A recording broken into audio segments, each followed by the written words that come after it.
नमस्कार, मैं हूं रंजन और एक बार फिर से आप सभी का स्वागत करता हूं अपने चैनल न्यूज़ सक्सेस मंत्रा में।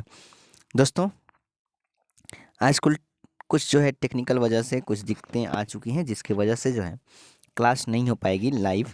तो हमने सोचा कि आपके लिए एक बहुत ही प्यारा सा वीडियो अपलोड कर दिया जाए।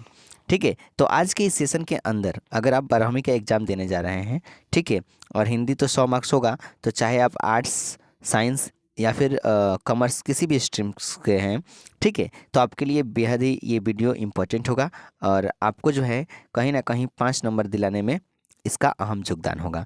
क्योंकि कविता से अक्सर पूछे जाएंगे, ठीक है, कोई भी कविता है जो आपके पाठ्य पुस्तक की, ठीक है, तो पूछेगा कि बताइए उस कविता का भावार्थ लिखिए। जैसे अधिनायक एक कविता है, ठीक है, तो पूछेगा कि अधिनायक शीर्षक कविता के भावार्थ को स्पष्ट करें, उसके भावार्थ को लिखें। तो आप उस सवाल का आंसर कैसे आसानी वे में देंगे, ठीक है, उसी चीज़ को हम इसमें दिखाने का प्रयास किए हैं और आपको बताएंगे। ठीक है, तो आप ध्यान से इसको देखिएगा और एक एक लाइन में आपको जो है आसानी से आप इस चीज़ को याद रखिएगा, ताकि आपके एग्ज़ाम में अगर आ जाए अधिनायक से भावार्थ लिखने के लिए तो आप आसानी से लिख पाएँ। चलिए, तो फटाफट के अंदाज में शुरू करते हैं। सवाल है कि अधिनायक शीर्षक कविता के भावार्थ को स्पष्ट करें।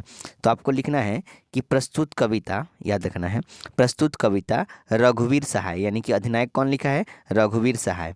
ठीक है, तो प्रस्तुत कविता रघुवीर सहाय के काव्य संग्रह आत्महत्या के विरुद्ध से ली गई है। याद रखना है, काव्य संग्रह कहाँ से ली गई है? आत्महत्या के विरुद्ध से। यानी कि जो ये आपका अधिनायक जो लेसन है, अधिनायक, ठीक है, ये कहाँ से लिया गया है? तो आत्महत्या के विरुद्ध से लिया गया है। और अधिनायक के लेखक कौन है? रघुवीर सहाय। स्टार्टिंग आपको ऐसा ही देना है, ठीक है, आपको लिखना है कि प्रस्तुत कविता रघुवीर सहाय के काव्य संग्रह आत्महत्या के विरुद्ध से ली गई है।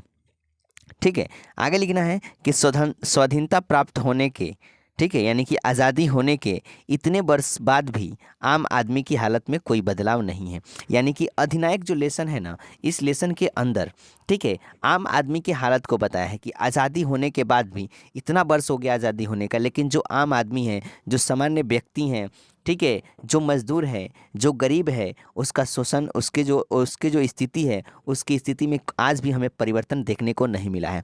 तो अधिनायक जो पार्ट है, इसी के ऊपर क्या किया है? बेहतरीन तरीके से डील करने का प्रयास किया, इसी के बारे में बताया है। यानी रघुवीर सहाय जी जो हैं, उन्होंने बताया है अधिनायक को लेकर कि आज़ादी के इतने वर्ष के बावजूद भी आज भी आम आदमी की हालत में कोई इस बदलाव नहीं हुआ है, कोई परिवर्तन नहीं हुआ है। इसको आपको लिखना है। आगे लिखना है कि कविता में हरचरना इसी आम आदमी का प्रतिनिधि है। यानी कि इस कविता में एक हरचरना नाम का व्यक्ति है, जो क्या है? आम आदमी का प्रतिनिधि कर रहा है, यानी कि आम आदमी का भूमिका निभा रहा है।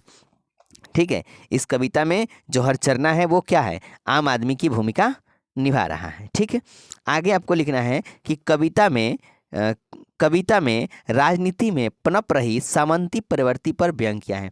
यानी कि राजनीति में जो क्या है, जो भी राजनीति में जो पनप रही सामंती प्रवृत्ति है, ठीक है, जो प्रवृत्ति जो है कविता में राजनीतिक में चल रही है, उसी के ऊपर क्या किया है? लेखक जो है बताया है कि राजनीतिक में जो है कैसे लोग अपनी सत्ता के भूख के लिए लोगों के कैसे शोषण कर रहे हैं, गरीबों की कैसे, मतलब गरीबों के ऊपर उनका बिल्कुल ही ख्याल नहीं है, केवल कुर्सी के लिए अपनी लड़ाई कर रहे हैं। इस चीज़ को इस कविता में एकदम व्यंग तरीके से लेखक ने पेश किया है।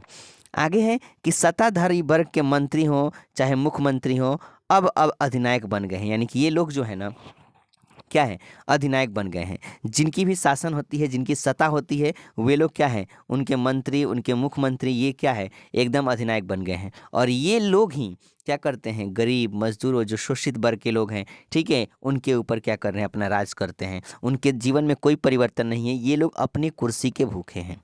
ठीक है, आगे है कि वे आम आदमी से अपना गुणगान करवाते हैं। यानी कि वे जो भी आम आदमी हैं उनसे अपना गुणगान करवाते हैं। उनके मन में आज भी तनाशाह बनने और अपने गुणगान करवाने की लालसा छिपी हुई है। यानी कि जो भी सत्ताधारी वर्ग के लोग हैं, ठीक है, उनके मन में आज भी क्या है?